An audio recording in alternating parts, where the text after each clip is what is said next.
Alright, wanted to show you this knob.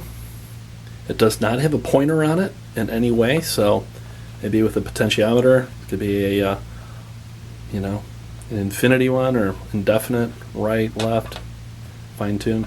Just wanted to point that out. Also, wanted to point out it has 2 set screws in here.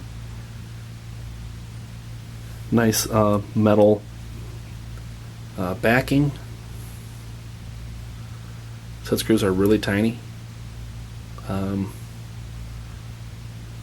There it is. Does that help at all? It's a cool part. Has a nice range on there, like a nice feel actually.